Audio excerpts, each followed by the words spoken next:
como mencionaba, de que cuándo utilizar anestésicos intravenosos o cuándo utilizar anestésicos inhalados. El problema principal, de hecho las dos partes, y eso lo saben más los compañeros de anestesiología, que bueno que están aquí, las dos partes se tienen que medir concentraciones y todo debe ser medido en concentraciones plasmáticas target, ¿sí? Que es el TSI, que es el Target Continuum Infusion, que es para saber cuál es el objetivo de mi concentración plasmática del medicamento que quiero yo infundir. Y no solamente aplica para medicamentos como por ejemplo anestésicos generales, anestésicos intravenosos o anestésicos inhalados, sino también aplica para todo tipo de medicamento, para un target o para un objetivo que quiero.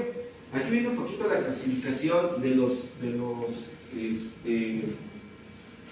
anestésicos inhalados, los de tipo éter, los hidrocarburos, los inorgánicos y no orgánicos. Y vemos que del grupo de los tipo éter está el isoflorano y el soflorano, que los vamos a llevar a halogenados fluorados por contener en su estructura una molécula de flúor. ¿Okay? Aquí hay un aspecto molecular de los anestésicos inhalados. Algo importante de la farmacocinética de los anestésicos generales, y en este caso de los anestésicos inhalados, es que describe la captación. Cuando nosotros, por ejemplo, metemos a un paciente a servoanalgesia para infusión continua, nuestra captación o nuestro target o nuestra biofase, ¿sí? O la absorción, la hacemos a nivel directamente de compartimento central, que es intravenoso, y tratamos de llegar a la biofase, que es a nivel del sistema nervioso central o del encéfalo, dependiendo de qué medicamento. Ahorita va a ser pregunta para todos, sobre todo para ahorita que van a utilizar ya anestésicos inhalados. ¿Cuál es el target, cuál es el receptor principal o cómo actúa un anestésico inhalado? ¿Sí? Estamos acostumbrados que, por ejemplo, en los anestésicos intravenosos, pues llega y actúa a nivel de GABA, canal de cloro, etc. ¿Okay? Obviamente tiene que tener una biotransformación hepática y con los efectos secundarios de lo que más utilizamos aquí, sobre todo fuera del área de quirófano, que son las infusiones de propofol y las infusiones de midazolam. ¿Sí? Entonces, nos centramos más, y esto sí tenemos que cambiar el chip un poquito, y qué bueno que están aquí los nuevos doctores, para cambiar el chip de que el paciente que está bajo ventilación mecánica, la sedoanalgesia debe centrarse más en la analgesia que en la sedación, cosa que no hacemos. ¿Sí? Debe ser más centrada en la analgesia. Entonces, en el caso de los anestésicos inhalados, la captación, que viene siendo equivalente a la absorción, se realiza a través del alveolo a la circulación sistémica. Hace un cortocircuito circulatorio a través del alveolo a la circulación sistémica para distribuirse, eliminarse a través del nivel pulmonar, mediante metabolización también pulmonar y también metabolización hepática. Todos los medicamentos de alguna manera tienen cierto grado de metabolización. Por ejemplo, les digo, el sevoflurano, que tiene un 95-94% de metabolización libre a nivel hepático, no tiene extracción hepática, solamente el 5 al 6% tiene extracción hepática, y el isoflurano con un 0.5-1.9% de extracción hepática. De ahí para allá, todo el metabolismo, la distribución se realiza a nivel pulmonar. Pero lo importante son los sitios target, que ahorita vamos a ver. De hecho, hablar de sitios target de anestésicos inhalados nos puede llevar como 3-4 días, porque cada receptor o cada mecanismo de recepción, de acoplamiento del anestésico inhalado es bastante diferente. Mediante el control de la presión inspiratoria parcial de un agente de inhalatorio, se crea un gradiente entre la máquina anestésica o lo que está administrando el anestésico, que en este caso es el infusor, y el lugar de acción, que es el cerebro o la biofase. Nuestro target es a nivel del sistema nervioso central y debemos determinar qué es lo que queremos a nivel del sistema nervioso central. El principal objetivo del uso de anestésicos inhalados es la anestesia inhalatoria, es conseguir una presión parcial de anestésico en el cerebro que sea constante y que sea óptima y que se denomina o que se arregle así. Es decir, que yo necesito que la diferencia de presión o el gradiente de presión, que en el caso para anestésicos o en el caso de farmacología, que es la KEO0 a nivel de la biofase, sea constante y que la KEO0 media sea lo más rápido, que eso se consigue más fácil con anestésicos inhalados. ¿Ok? El cerebro y el resto de los tejidos se equilibrarán con la presión parcial del anestésico inhalatorio mediante la captación de la sangre arterial. ¿Qué quiere decir? Saturación de una partición sangre-gas a nivel sistémico mediante la sangre arterial. Igualmente la sangre se equilibra con la presión alveolar del anestésico, generando un equilibrio entre la concentración del anestésico a nivel cerebral, la concentración alveolar y la concentración arterial. Es lo que queremos. De hecho, por eso es pregunta que siempre les digo a los residentes. Cuando tienen un paciente, y ese es el problema, cuando tenemos un paciente bajo anestesia intravenosa, que a veces el paciente se nos despierta porque jamás hemos alcanzado nosotros el objetivo de la concentración plasmática target. ¿Okay? ¿Y quiere decir qué concentración quiero con mi paciente? Desafortunadamente, si no entendemos esto, va a pasar lo mismo con los anestésicos inhalados. ¿Ok? Cuando nosotros metemos un medicamento a un sistema, en este caso les pongo yo un ejemplo de un barril, yo quiero que ese barril tenga, ahorita que el café que es muy socorrido, por todo, yo quiero que ese barril de 100 litros siempre tenga una concentración de 1 gramo de café por litro. ¿Sí? Desafortunadamente, fuera de ámbitos de anestesiología que combinan el uso de gas, porque luego le ponen sebotiva y los R de anestesia no me acaban de mentir, que quieren meter a los pacientes con TIVA, pero no pega y dicen, pues ábrele tantito al gas. ¿Sí? ¿Por qué? Porque se desesperan y no alcanzan concentraciones objetivo, concentraciones target. Si yo quiero siempre que mi barril de café tenga 1 gramo de café por litro, debo de considerar que así como yo lo meto, así estoy infundiendo, se va a metabolizar y va a salir un cierto grado de concentración de café. ¿Ok? Ese es el metabolismo, es el clearance. ¿Ok? Para eso yo debo, en el caso de anestésicos intravenosos, debo dar una dosis de carga para saturar todo el contenido de café y después garantizar que la concentración sea de 1 gramo por litro de café. Por lo tanto, el mantener una constante óptima de presión alveolar se controla de manera indirecta pero útil para la presión de perfusión a nivel cerebral del anestésico general. La presión alveolar de un agente anestésico inhalatorio es el reflejo de su concentración a nivel de perfusión cerebral y es la razón que justifica el uso de la presión alveolar como índice de profundidad anestésica. ¿Qué quiere decir? Algo que, por ejemplo, nosotros hacemos lo mismo en el caso de intravenosos, concentraciones efectivas máximas a nivel plasmático, y esto lo único que traduce es la concentración alveolar media, que es exactamente lo mismo, que es un equivalente que ahorita les voy a mencionar. ¿Ok? ¿Qué factores determinan la presión parcial alveolar? Y por ende la presión a nivel, o la concentración a nivel cerebral de un anestésico inhalatorio viene determinada por la entrada del gas al alveolo menos la captación de este del alveolo a nivel de la sangre arterial. Pasa exactamente, imagínense, como el oxígeno. Yo administro cierta cantidad de oxígeno, cierta concentración de oxígeno, y es lo que medimos nosotros en las gasometrías, que es la presión arterial de ese gas. Yo quiero medir la concentración de ese gas a nivel arterial a través de su paso a nivel alveolar. ¿Ok? La cantidad de este gas que se cuenta depende de la presión inspiratoria, de la ventilación alveolar y de las características del sistema anestésico de ventilación. De eso depende de mi presión parcial alveolar. ¿Ok? Otros que determinan son la solubilidad del anestésico, ya son factores o ya son cosas un poquito más de farmacología propias de cada gente. El gasto cardíaco, algo que les he comentado, el gasto cardíaco también determina la distribución del anestésico, qué tanto llegue. Recuerden que mi target es el sistema nervioso central y la manera de administrarlo en este momento es a nivel inhalatorio. El gas llega a nivel alveolar, se capta a nivel alveolar, ¿ok? Pasa su clearance a nivel hepático, pero la mayor cantidad, por la gran vascularidad que tiene a nivel pulmonar, llega al sistema nervioso central y hacia su biofase. ¿Ok? Entonces, el gradiente, que es lo que yo debo de controlar, que es la concentración del medicamento a nivel alveolar y lo que pasa para fines prácticos a nivel vascular, es lo que yo me va a determinar cuál es la efectividad de mi medicamento. ¿Ok? La presión parcial inspiratoria del anestésico. Durante la administración inicial de un agente inhalatorio es necesaria una presión inspiratoria alta, ¿ok? En los medicamentos. ¿Para qué? Para que al comienzo contrarreste o compense la captación del anestésico por la sangre.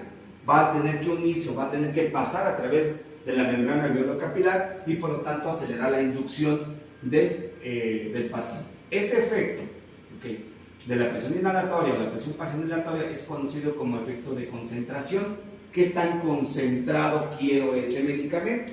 ¿Qué es lo que vamos a medir las concentraciones alveolares? Clínicamente, el efecto de concentración solamente se observa con el óxido nitroso, ¿ok?, que normalmente se utiliza más en anestesiología o en el caso de la odontología. La presión parcial inspiratoria del anestésico con el tiempo, al disminuir la captación de la sangre, la presión inspiratoria debe ser disminuida para igualar la menor captación del anestésico. De hecho, si disminuye la presión inspiratoria para equilibrar la mejor captación con el tiempo, es mejor para mantener una perfusión a nivel cerebral o una concentración anestésica cerebral ideal, ¿okay?, que debe ser constante u óptima. Para fines prácticos, yo debo mantener un sistema que entre, en este caso a través de gas, que pase la membrana alveolo-capilar y que en esto la concentración del fármaco a nivel alveolar sea lo suficientemente alta para romper la barrera, pase a nivel de la biofase y que en la biofase siempre esté entrando el fármaco y que esté saliendo a una velocidad constante. No debe disminuir esta constante porque si no el paciente se me va a despertar, cosa que nos pasa luego cuando metemos pacientes con anestésicos intravenosos porque jamás logramos llegar a una concentración objetivo target o concentración efectiva plasmática. No consideramos ciertos factores. La ventaja que tienen en el aspecto con intravenosos los inhalados es que nos evitamos compensar con la función hepática de la extracción hepática per se, ¿sí? Algo que nunca consideramos cuando utilizamos sistemas intravenosos de pseudonalgesia. ¿Ok? La ventilación alveolar aumentada, al igual que la presión inspiratoria, provee una mayor entrada de anestésicos inhalatorios, lo que contrarresta su captación por la sangre. Lo que no quiero es que se vaya a otros sitios, lo que no quiero es que se vaya a tejidos, como por ejemplo en el caso del propofol, que se vaya al tejido graso, y lo que quiero es que toda la captación, que la presión parcial del gas siempre esté a mayor concentración en la bipartición gas-sangre, siempre se mantenga elevada y que llegue a la biofase. El efecto neto es un más rápido aumento de la presión alveolar, por lo tanto, la inducción de la anestesia. Es tanta la concentración, la diferencia de concentración a nivel sanguíneo, que llega a la biofase. ¿Ok? Presumiblemente, la hipoventilación tiene un efecto contrario, disminuyendo la inducción anestésica. ¿Ok? Entonces, aquí va a ser la que sigue, pero yo tengo. Bueno, esto es lo mismo. Ahora, sistema de anestésico de ventilación. ¿Cuáles son las características que tiene que tener un sistema de ventilación para ejercer alguna influencia sobre la velocidad de la presión alveolar? El volumen del sistema, qué tanto estamos infundiendo de nuestro sistema de gas, la solubilidad de los anestésicos inhalatorios en los componentes de plástico, porque también en el componente, en ese circuito, se puede adherir el gas, y el flujo de entrada del gas desde la máquina de anestesia, en este caso, que es el difusor Anaconda, o el difusor que nosotros queramos utilizar. Ahora, esto es muy importante que entendamos, cuando manejemos, en este caso, gases inhalatorios o gases anestésicos inhalatorios, que es la concentración alveolar mínima. La concentración alveolar mínima de un anestésico inhalatorio a presión atmosférica es aquella como la necesaria para impedir el movimiento de respuesta a un estímulo doloso en un 50% de las personas. Okay. Suena un poquito raro, pero siempre lo hacemos en el caso de medicamentos. La concentración alveolar media, mínima, es similar a la concentración para efecto de un 50% plasmática, en el caso de anestésicos intravenosos. Debido a que las concentraciones anestésicos inhalatorios, por la dislexia, reflejan las concentraciones de otros órganos tras el equilibrio y que se alcanza antes que órganos bien perfundidos como corazón, pulmón y cerebro. ¿Ok? La concentración alveolar mínima se expresa en porcentaje de volumen. Y ahorita vamos a entender qué es esto. En esta gráfica es una gráfica de bipartición, ¿ok? Gas, sangre. Y lo que vemos es ciertos son logaritmos de coeficiente de partición grasa-agua y potencia del anestésico general. Aquí vemos lo que se refiere a la concentración alveolar mínima y vemos que como un gas debe mantenerse constante para poder atravesar las membranas biológicas, ¿ok? Atravesar las membranas biológicas, y que el aumento de su presión a nivel sanguíneo sea elevado para poder alcanzar objetivos target y que se mantenga la entrada y la salida de manera constante. Los anestésicos, aquí voy a manejar el término cavidades, porque cavidades menciona espacios. Lo cambié de intravenosos, porque ves que se acuerdan que intravenosos tenemos el volumen central, que es el volumen sanguíneo, los volúmenes secundarios, como son B2, que son órganos o sitios de perfusión rápida, y el volumen 3, que son sitios de perfusión lenta. En el caso de los anestésicos inhalados, voy a llamar cavidades porque se centra única y exclusivamente en las cavidades alveolares, con interacciones químicas no covalentes y no polares. Esta unión implica interacciones mediante enlaces de hidrógeno débiles con residuos de aminoácidos polares, moléculas de agua, interacciones de Van der Waals no polar o efecto polarizante de la cavidad andífila, que tiene dos polos en moléculas anestésicas realmente hidrofóbicas. ¿Okay? Normalmente todas las interacciones que tienen los fármacos inhalados son a través de estas líneas. De hecho, esta fue pregunta de examen de la maestría. ¿Okay? ¿Cuáles son las formas de que se une un anestésico inhalado a través del nivel alveolar? Y uno dice, pues pasa así, ¿no? ¿Okay? No pasa así. Me costó mucho trabajo. Ok. ¿Cuál es el target de los anestésicos inhalados? La inmovilidad. Es lo que queremos, que el paciente no se mueva, ¿okay? La inconsciencia cae a nivel del estado de despierto. También tienen afectación a nivel del aprendizaje y memoria y la sedación. Aquí vemos dónde, por eso la pregunta es importante. Si yo les pregunto dónde actúa, por ejemplo, el propofol, me van a decir que el nivel de receptores GABA. ¿Sí? ¿Dónde actúa, por ejemplo, el midazolam? También a nivel de receptores GABA.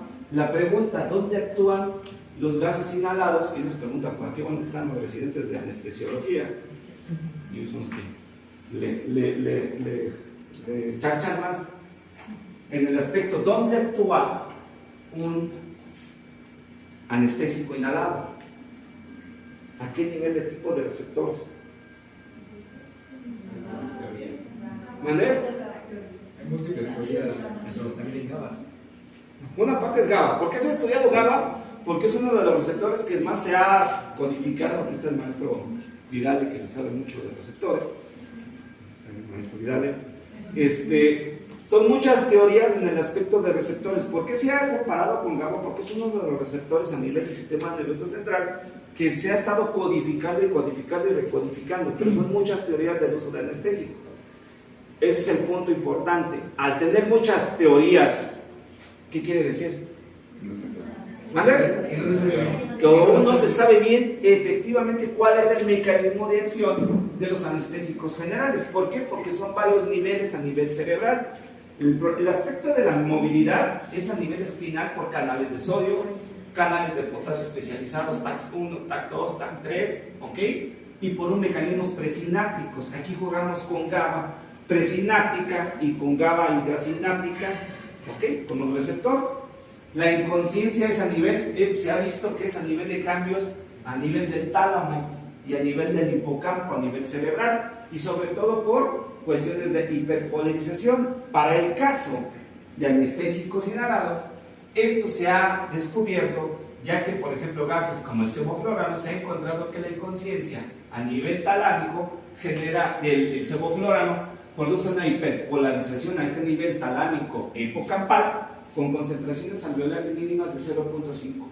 ¿Okay? Por eso se sabe que en los niveles de los gases la inconsciencia es por cambio cortical por talámico y cortical por procesamiento de la información a ese nivel de la corteza. El aprendizaje y la memoria se ven afectados por el lóbulo temporal medial, también afectando a nivel campal por receptores de potasio.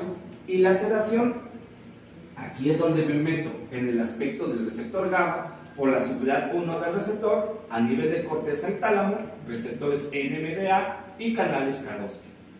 Entonces, son múltiples las acciones que tienen los gases inhalados, son muchas teorías. Y de hecho, hablar de todos estos 4 cambios, ¿sí?, conllevan como 50 hojas o 50 páginas de los resúmenes de las teorías de targets inhalados a nivel cerebral, con todas las experimentaciones que han hecho en ratas, en seres humanos, etc. ¿Cuáles son, digamos, las ventajas que tienen los anestésicos inhalados? Pues que producen cierta neuroprotección a nivel por isquemia.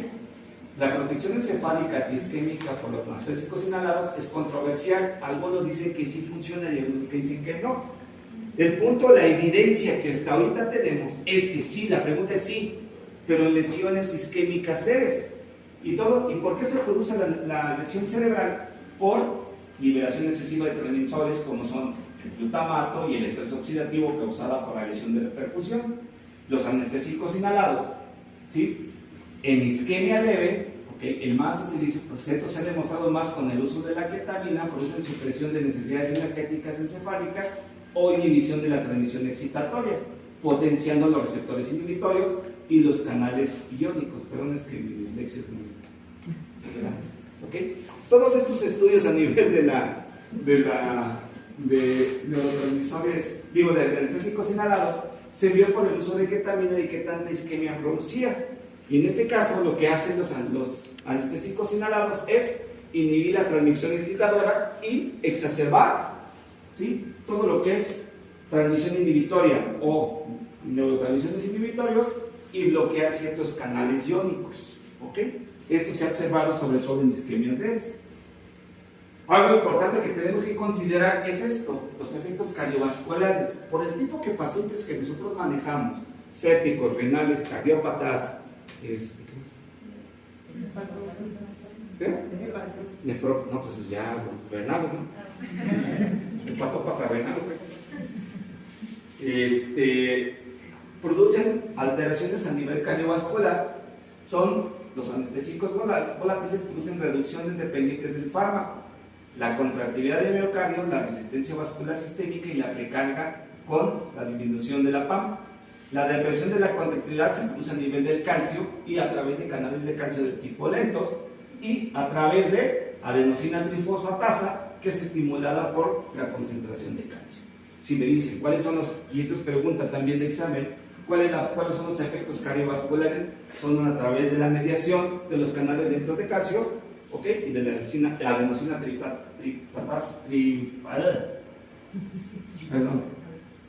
trifosfatasa, que se estimula por la concentración de calcio a nivel sarcoplasmático.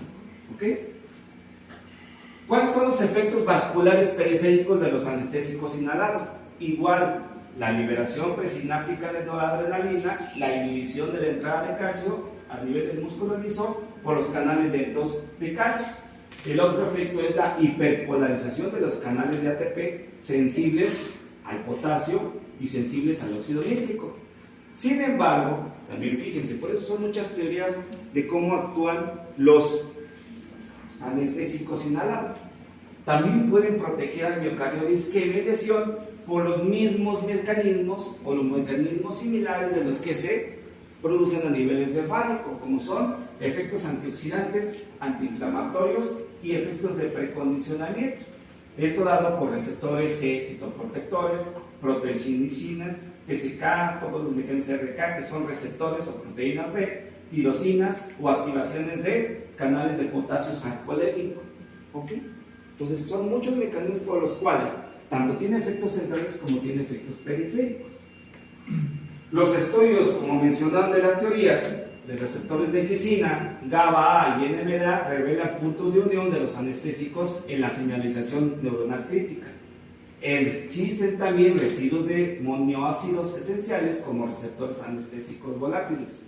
También hay aminoácidos o receptores de aminoácidos esenciales que también ahí se fijan los anestésicos volátiles, o sea, también ahí en esos sitios.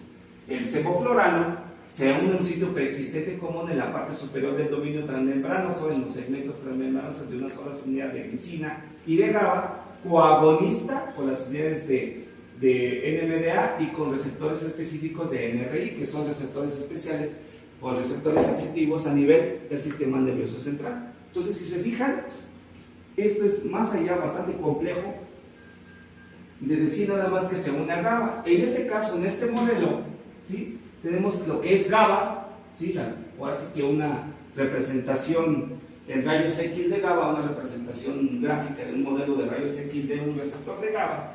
Aquí no se alcanza a distinguir, pero aquí compara mucho el desmoflorano o ceboflorano con el propofol, ¿sí?, donde se une, en el caso del ceboflorano y el propofol, con receptores similares en las partículas y en los receptores de aminoácidos intra-GABA. Aquí tampoco se alcanza a ver muy bien, pero vemos la comparación de la molécula del propofol con la molécula fluorada de un gas, en este caso que es del desflorano, y vemos que los sitios de unión de receptores de GABA A se dependen de ciertos pedazos de aminoácidos. O sea, ni siquiera ya es una proteína, ya es un pedazo de aminoácido donde se han comparado los sitios de unión de los receptores de gases halogenados comparándolo con el propofol. Acá está el propofol y acá está el gas fluorado. ¿Okay?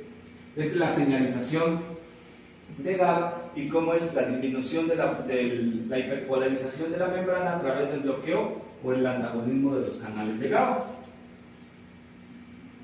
Yo voy a acabar el sistema nervioso central, los receptores iónicos de GABA, glicina y glutamato NMDA no son únicos para los anestésicos volátiles. También existen canales regulados por nucleótido activo, activado por hiperpolarización, que su acrónimo es este, los cuales provocan como una secuencia de marcapaso para inhibir las señales a nivel de transmisión neurológica y producir una hiperpolarización a nivel de la neurona, lo que regula la excitabilidad dendrítica. Entonces, estos mecanismos de gases intravenosos lo que hacen es como un mecanismo constante, como si fuera un marcapaso o como una concentración plasmática, en este caso concentración dendrítica constante de hiperpolarización. Es como si mandara una señal de manera constante a través de nucleótidos, ¿sí?, pedazos de proteína o proteínas en sí o aminoácidos que hacen que el potasio de fuga, con esto, que se fugue el potasio, se abren canales de sodio y que se abran canales de calcio. De esta manera mantengo hiperpolarizada mi membrana y disminuyo la transmisión de la corriente a nivel tanto axonal como dendrítico. Entonces, sí es bastante complejo en el aspecto de que los mecanismos son múltiples y los sitios efectores o los sitios targets son múltiples a nivel del sistema nervioso central.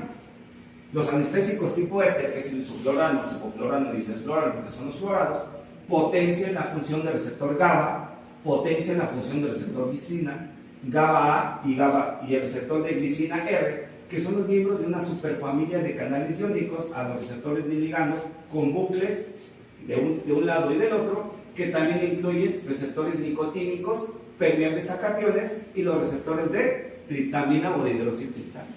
O sea, vean que la interacción, como mencionaron, que son muchas teorías, ¿sí?, son muchas teorías de las cuales actúan los gases inhalados a nivel del sistema nervioso central. Los receptores GABA A son los principales para canales de cloro regulados por el transmisor en la neocorteza y la holocorteza, lo que tiene que ver que es el estado de despierto, ¿sí?, y la conciencia. ¿Okay? Receptores de glicina a nivel de la médula espinal, diencéfalo y troncoencefálico, que en el caso ayudarían para la analgesia del paciente. ¿Okay? Entonces, con estos lados, con estos sitios de unión de los receptores, de los gases arteriales, podemos ver que la hiperpolarización, aumentando la hiperpolarización de la membrana, se produce a múltiples niveles y por eso nuestros objetivos que mencionamos al principio se alcanzan con los anestésicos inhalados. También tiene que ver con receptores de acetilcolina y también receptores de glutamato. ¿Okay? Esto es bastante bonito, bastante cómodo. Así como también inhibe los canales de voltajes de sodio, disminuye la condensación argónica a nivel del hipocampo y a nivel de fibras amilínicas en fibras pequeñas, lo que también reduce la sensación del dolor. Es un efecto similar a lo que produce la ketamina, ¿ok? ¿Por qué la ketamina disminuye la sensación del dolor y también mejora en el aspecto, modula el aspecto del dolor o el sentimiento, o lo que es la sensación del dolor? Porque actúa a nivel del hipocampo, ¿ok? También los anestésicos inhalados tienen cierto nivel, fíjense bien, cierto nivel, que conste que es así, poquito así, pero sí lo tienen, en el caso de las depresiones clínicas, porque disminuye la conducción de sodio, ¿sí? Inhibe la recaptura de serotonina a nivel del hipocampo y de manera temporal a los pacientes se les quita la depresión, cosa que se mantienen, por ejemplo, con la ketamina o con los inhibidores de los receptores, de los inhibidores de la recaptura de serotonina, tanto los puros como los duales. No se ve muy bien este cuadro, pero es un resumen, ¿sí?, de todos los efectos, de todos los receptores que existen, o los mecanismos o las teorías de los mecanismos de acción de los gases arteriales. ¿Okay? Gases arteriales, gases inhalados. ¿Okay? Bueno, estas nada más son características del sevoflurano. ¿Okay? Esto usted lo puede leer, que es muy bonito, pero por el tiempo. Algo importante del sevoflurano es esto, que un metabolito importante es el diunfluoro del sevoflurano, ¿okay?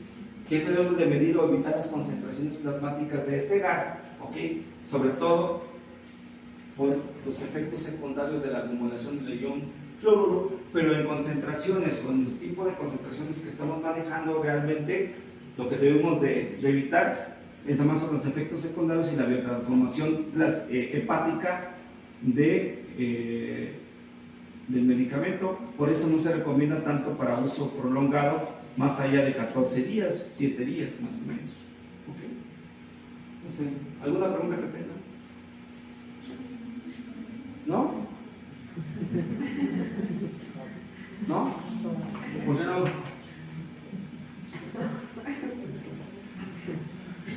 El sevoflurano y en el caso del isoflurano. Por ejemplo, aquí lo que les menciono es esto.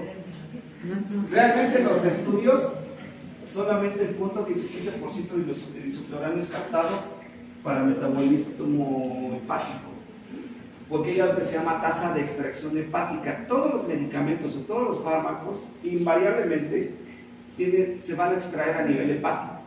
Tenemos 3 tipos de tasas: tasas bajas, tasas medias y tasas altas. Las tasas bajas van del 0.3. ¿Y a qué se refiere el 0.3? ¿Okay? A que el 30% del medicamento tiene que pasar a nivel hepático para biotransformación. Tasas medias del 0.3 a 0.7, que es del 30 al 70% del medicamento, pasa a nivel hepático para biotransformación.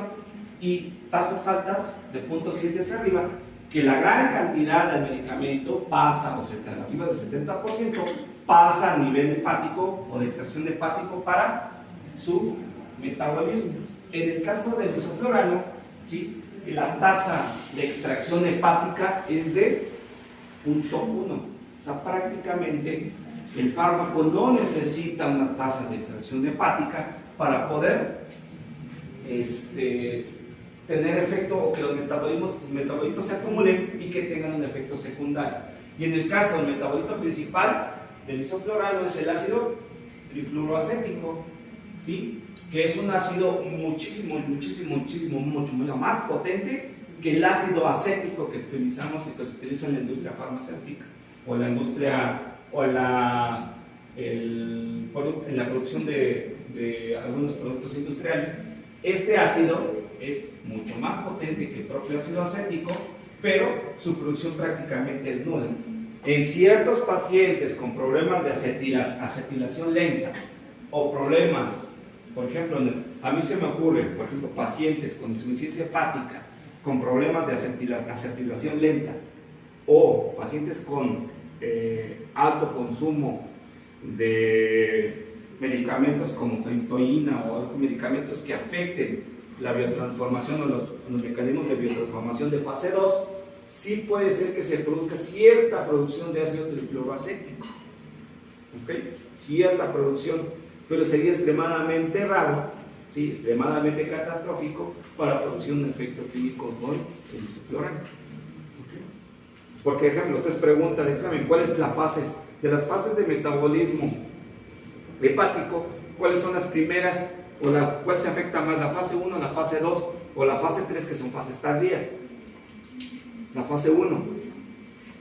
Las fases de acetilación, esas no se ven comprometidas en el paciente críticamente enfermo, ¿sí? Las que más se ven críticamente afectadas son todo lo que es la hidroxilación, la oxidación, que son todos de fase 1.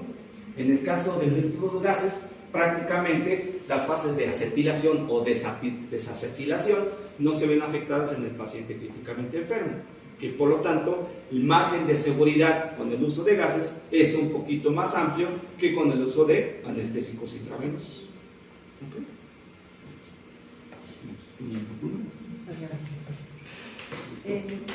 Gracias.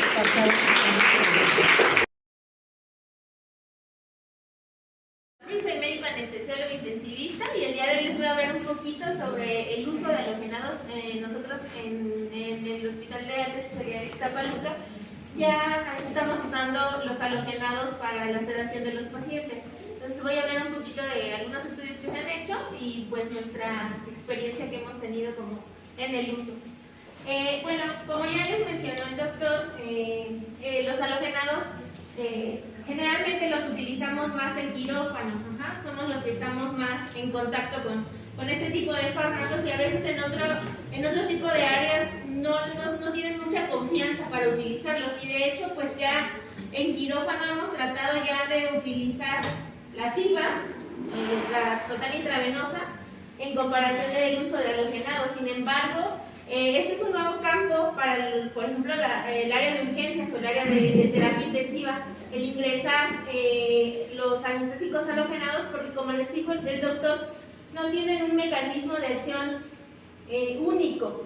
Y esto nos ayuda a que, como son pacientes que van a tener una sedación prolongada, que van a tener tiempos de sedación de más de 24 horas, en quirófano solamente usamos 12, 18 horas por máximo en una cirugía.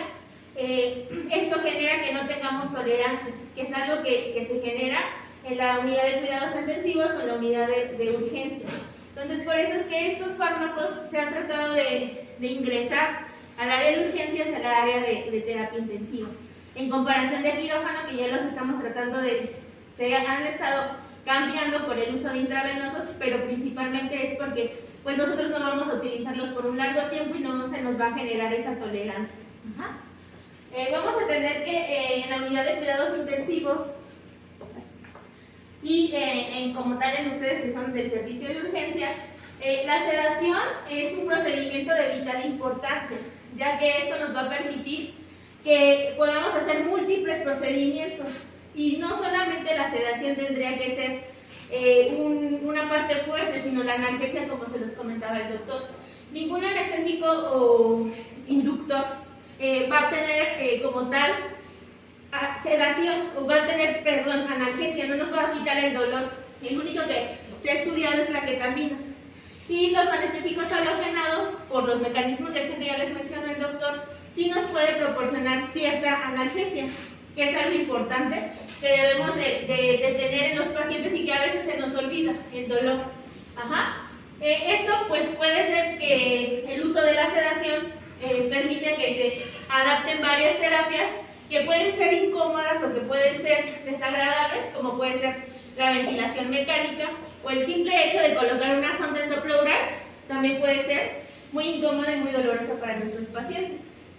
Sin embargo, los anestésicos halogenados se necesita tener al paciente totalmente bajo ventilación mecánica, en comparación de los intravenosos que sí los podemos utilizar, aunque no esté el paciente ventilado.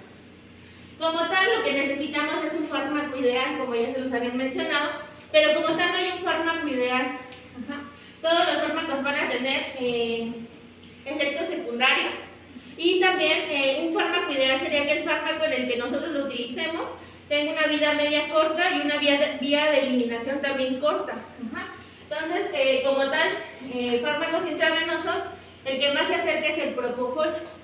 Sin embargo, este también tiene diferentes efectos secundarios que en algún tipo de pacientes no lo podemos realizar, como el síndrome de difusión de propofol o como las benzodiazepinas, que son pacientes que se van a hacer más propensos a que tengamos delirium o que el despertar sea más prolongado. Y pues los agentes inhalatorios vamos a tener que van a ser fármacos de vida media corta, lo que nos va a permitir realizar ventanas de sedación. El uso dentro de la UCI pues se ha limitado y generalmente, como ya les había mencionado Claudia, se ha limitado solo el uso en estado asmático y en estatus epiléptico. Como ya les mencionó esta Claudia, los dispositivos de conservación anestésica va a ser un filtro intercambiador de calor y humedad que va a difundir el anestésico sobre la superficie del evaporador, que va a ser, como ya les mencionó, esta parte que tenemos aquí. Este va a ser arrastrado por el flujo del gas que lo va a tener el perfusor y va a ser entregado a los pulmones del paciente. Durante la expiración, el 90% del anestésico volátil vamos a tener que se va a condensar en la superficie del filtro, la superficie de cartón, y solo el 10% del agente anestésico va a atravesar el filtro y finalmente se va a eliminar al exterior, que va a ser eliminado por el absorbedor de carbón activado.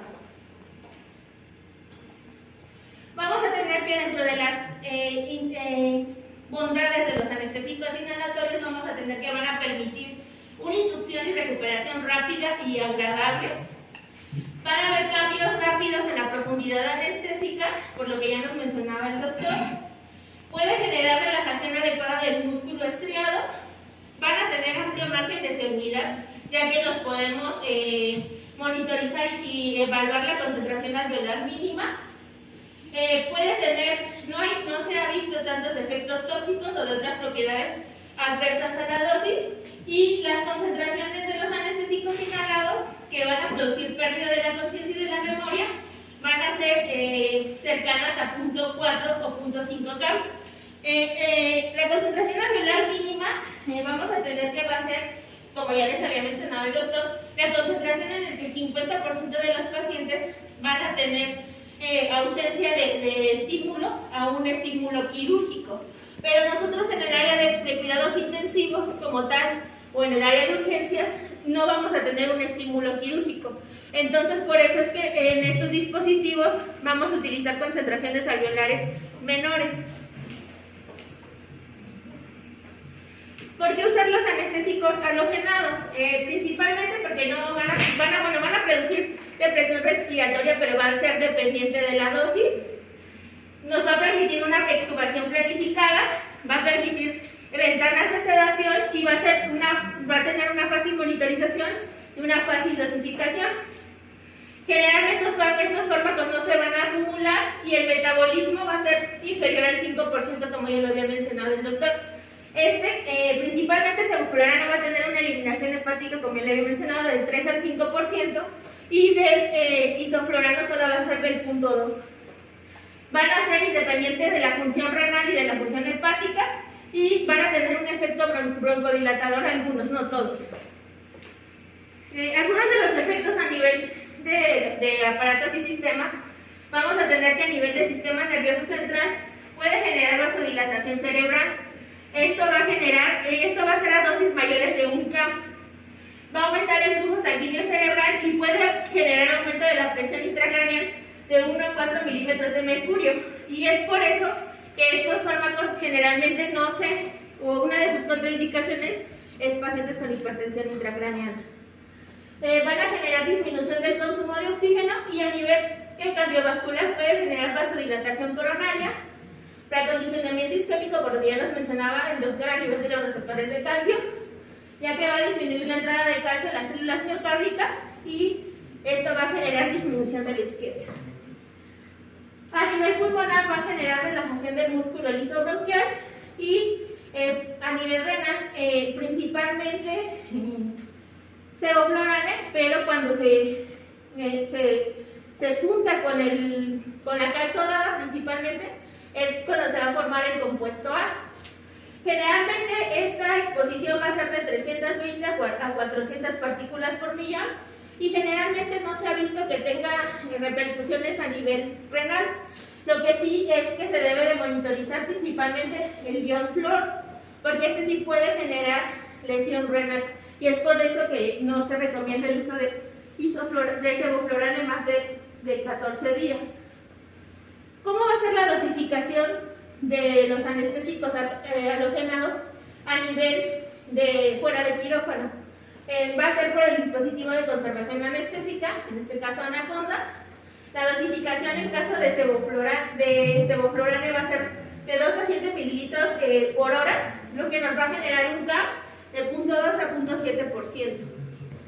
En el caso de isoflurane, la dosificación puede ir desde 4 a 10 mililitros por hora. Como nos decía esta Claudia, se ha visto hasta 20 mililitros por hora, pero con una dosificación de 7 a 10, con eso tenemos a los pacientes con una adecuada sedación.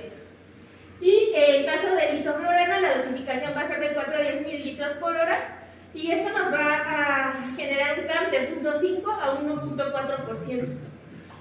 Vamos a tener que en cuanto al sevoflurano, lo que tenemos que cuidar es los niveles de flúor, monitorizar la función renal, se requiere que nosotros estemos solicitando el flúor por lo menos cada 24 horas, por la eliminación que ya lo habíamos mencionado.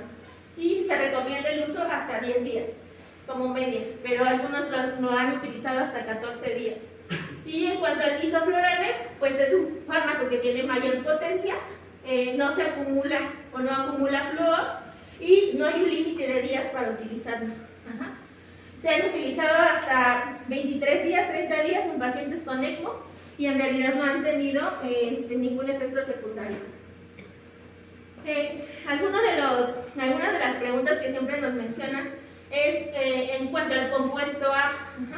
Sin embargo, pues vamos a tener que el compuesto A va a ser un analgeno producido por la reacción entre el sevoflurane y los absorbentes de CO2, principalmente por el Varaline, pero esto pues no lo vamos a tener en este dispositivo porque el absorbente no es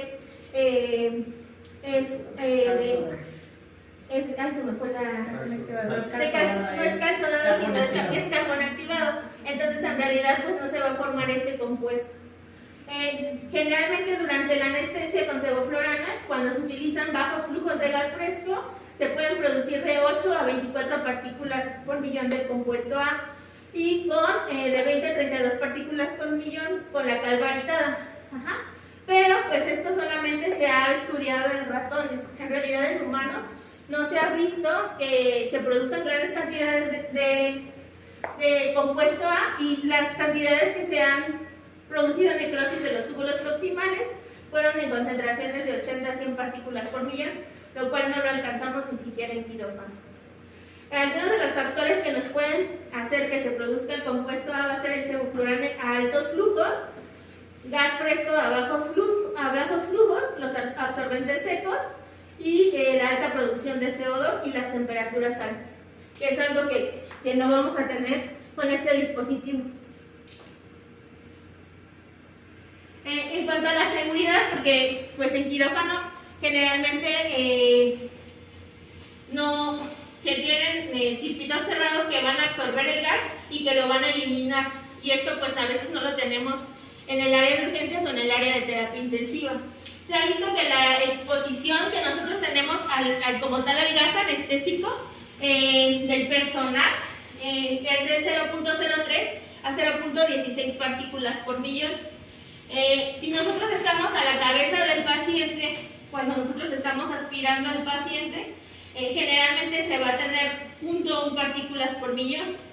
Y las concentraciones que nosotros tenemos cuando hacemos el reemplazo del dispositivo son de 3.5 partículas por millón.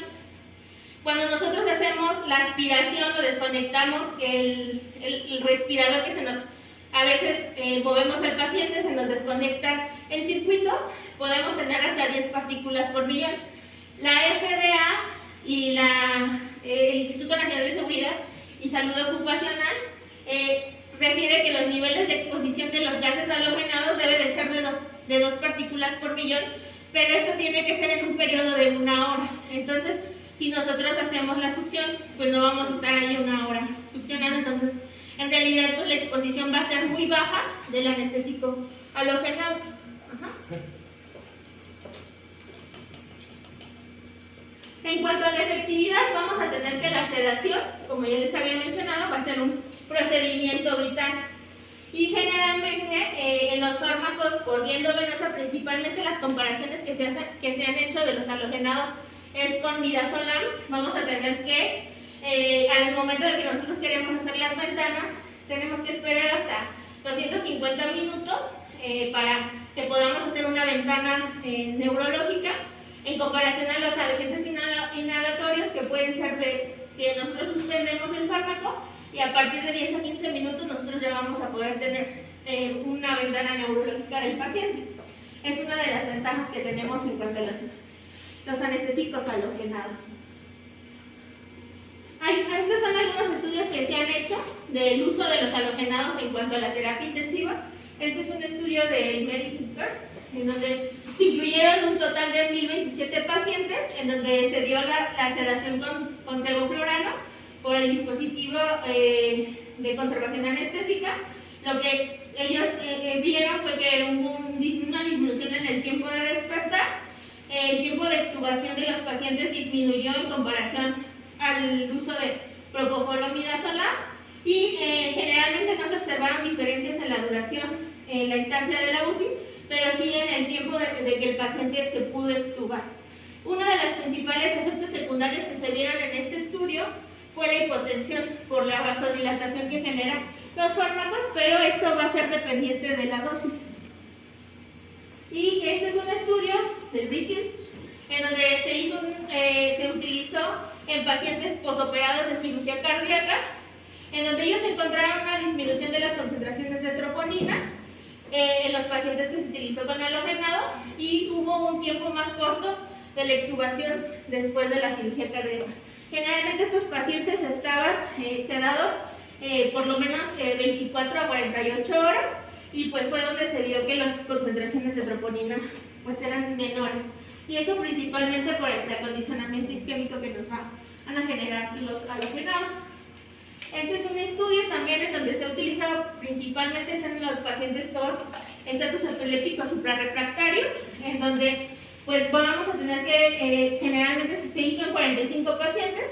Este estudio se hizo con isoflurano para el tratamiento con estatus epiléptico suprarrefractario, y durante el tratamiento con isoflurana el electroencefalograma no mostró descargas epileptiformes en el 80% de los pacientes y se logró una supresión de la epilepsia en el 71% de los pacientes. Y pues en este también el efecto principal que se tuvo fue la hipotensión. Ajá, entonces vamos a tener que, en cuanto al estatus epiléptico suprarrefractario, es el último escalón del tratamiento.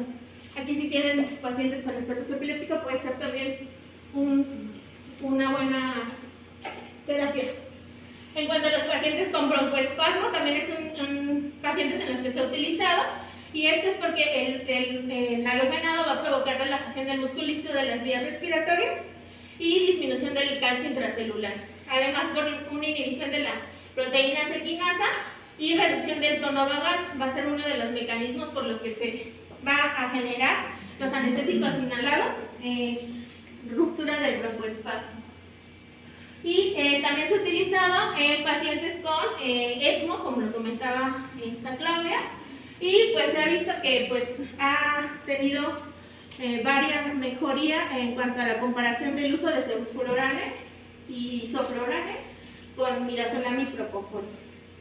Nuestras experiencias, estas son fotografías de lo que nosotros hacemos en la terapia intensiva. Como vemos, nosotros nuestro primer contacto que tuvimos con el agente halogenado fue en COVID. Ajá. Entonces, en un principio tuvimos muchos problemas porque, como sabemos, pues estos pacientes son pacientes que tienen muchas secreciones, que generalmente hacen broncoespasmo, que se tienen que utilizar broncodilatadores, que entonces teníamos muchos problemas porque se nos condensaba todo aquí en el dispositivo y generaba como un tapón y hacía como si no tuviéramos ventilado al paciente y se nos iban a hipercapnias hasta de 150.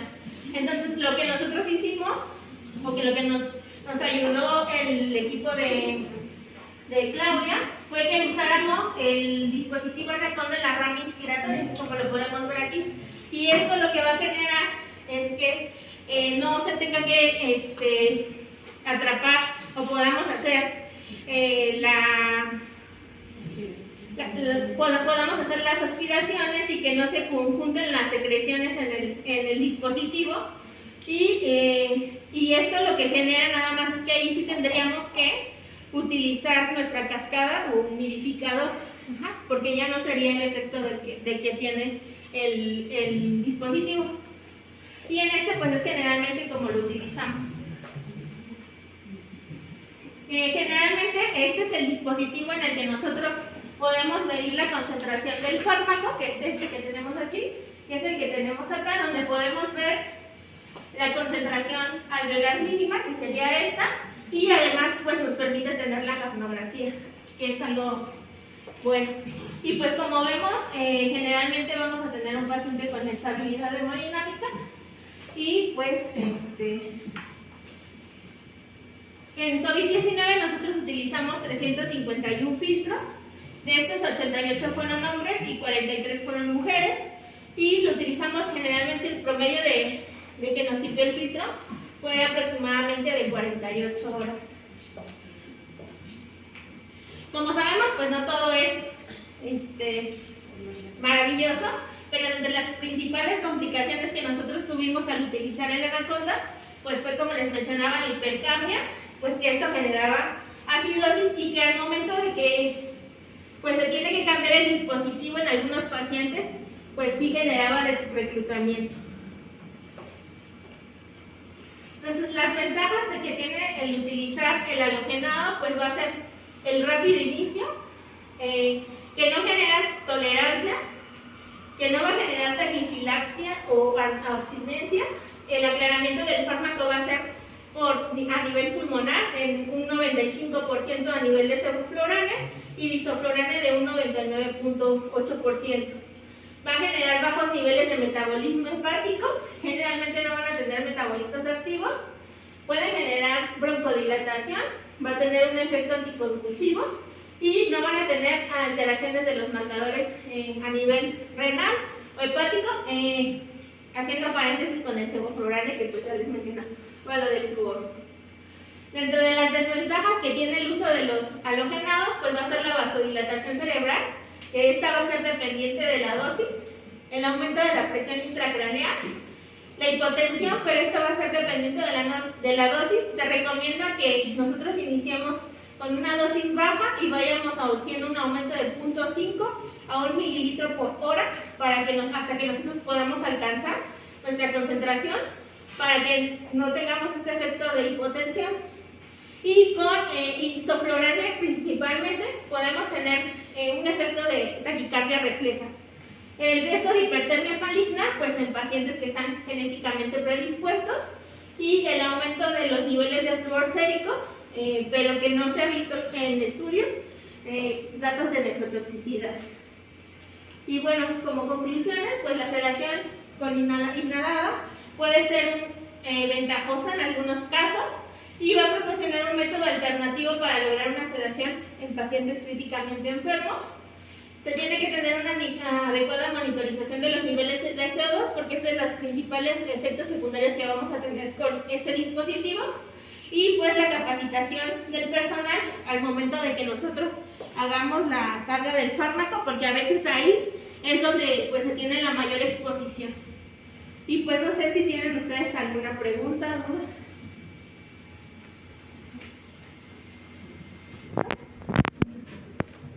Y bueno, eso sería todo. Para que